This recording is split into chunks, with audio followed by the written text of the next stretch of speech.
Baba lao Ekumeye gemeri bakaroku Nadwa mieri kame dwa zeban wayo Oya keke Yesu alongside with us give and gun di dembe Uga yaji uma yaji seti we kayo den Aboku ni ne ote Aboku ni na mo se ona kayo Baba mo se ko Dai na yo uda kule magoke ide ya fia emi Ike unko da mi ni mi wa polope o Opo poke Ekwa wo emu yele pe sweetie Ikepe na mwera wagala san pepa o Mere di kweso yo Wagya san pepa Ikepe ne ronye Wagya san pepa Ikepe no tole za Wagya kwa san pepa Ikepe na rie sweetie Wagya san pepa Atolo yo me mwa Wagya san pepa Ikepe ne ronye Wagya san pepa Ikepe we bien me Wagya san pepa Ikepe na rie sweetie Wagya san pepa Ikepe so no ga Wagya san fashion pepa Ikepe ne ronye Wagya san pepa Ikepe bishi Wagya san pepa Ikepe na rie sweetie Wagya san pepa Weni no ga no to pa yo buke sura weni La oga rupa Umye ke na ga bele ni ueshe Meli wega sura ke miki Na rie mi wa ye bele o Nu ya me weni Ikepe no ya wa o Ikepe no ma nepe Ikepe uwe nyame Iya kwa la mani ya ga yo ya sisi Wa oe boto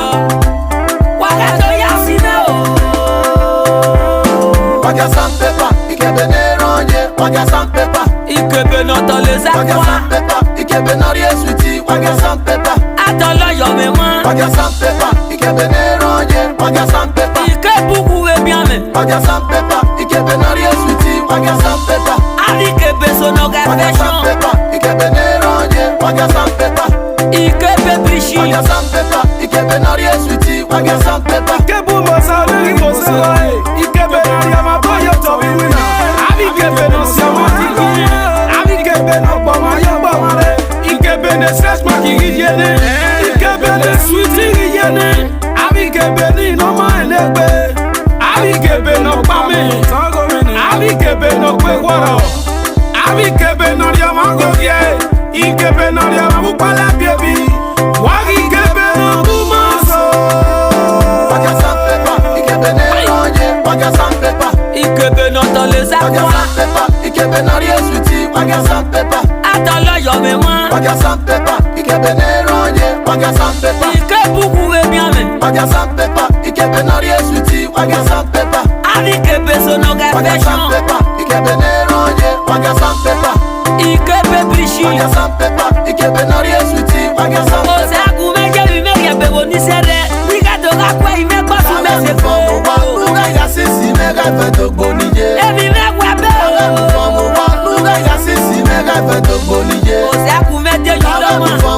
Nuga ya sisi mega feto Agaje yulo ma nana ila kwa lo sungwe Nuga ya sisi mega feto bonije Alere mie no po ma re Nuga ya sisi mega feto bonije Osala Nuga ya sisi mega feto bonije Akumeje ime yari uki akwe Nuga ya sisi mega feto bonije Kebi no gini kebe mega feto bonije Lula banyeji